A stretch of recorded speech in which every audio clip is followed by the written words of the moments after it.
やっほやっほ、イヤホン買ってるかい？ふぐみかんのイヤホンレビューの時間だよ。さて、今回紹介するのは、左右で曲線が逆だったり、うさんくさい商品説明が突き抜けてる、怪しさが一周回っても許せるブランド、ラフティアーの低価格ライン、LD1 と LD2 だ。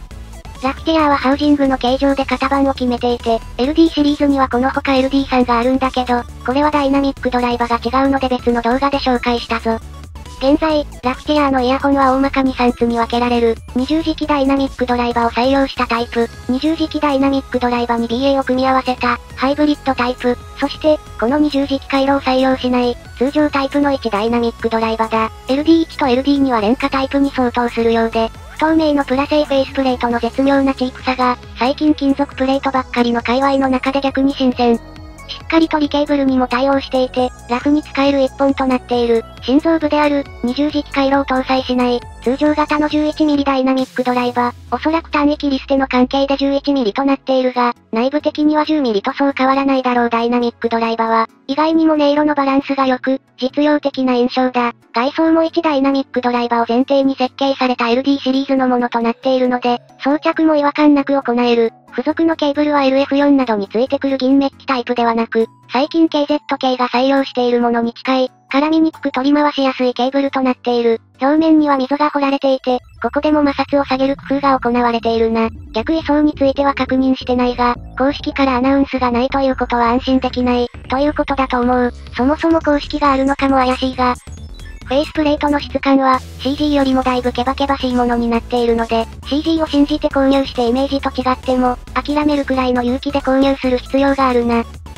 そんなわけでハードルは高いが、それでも音が気になった人がこのレビューを見ているんだろう。よくできてるぞ。突っ込みどころは多いのに、音はちゃんと一定水準を超えてくる、というのが、ラフティアーのイヤホンの定番になりつつあるな。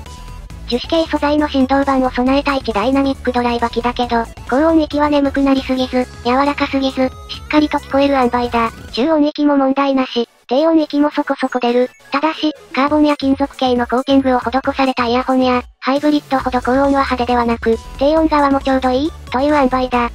しっかりと作られていて、他社と並ぶべきだと思うんだけど、一方で、特徴らしい特徴はなく、見た目に惚れたなら、しっかりとオーソドックスな仕事をする、という認識で検討するのがいいだろう。いや、本来この価格でリケーブルできて凝った外装でちゃんと音が出ることが異常なはずなんだけど、ここ数年で異常が正常になりつつあって、ライバルの層が分厚すぎるんだよな。それこそ、9KZ ですら、最近は安定して音質が良好なので、こういった低価格なオーソドックスモデルは、あとはデザインで選ぶしかない。なんせフェイスプレートだけバカすか新商品を叩き出してる 9KZ の方が手数は多いからな。ZXT から寸分もチューニング変わってねえけど。というわけで、LD1 と LD2 に関しては、デザインに興味を感じた人が購入しても、がっかりしない音質、といった塩梅だ。そもそもこの価格帯は音色じゃなくて個性で買うもんだからな。しっかりと価格では良好ななり方をして、ハウジングが個性的だったら、それはもう合格点なんじゃないかと思う。ただ、まずは KZ とか、DRN の先行してるメーカーから順番に検討してほしいけどな。と、こんなところだな。手を出しにくい。出しにくいゆえに出したくなる魅力のあるラフティアー。噂のトリプルドライバーももちろん掴んだので、君が人柱になる必要はない。レビューをもうちょっと待っててくれ。といったところで今回はここまで。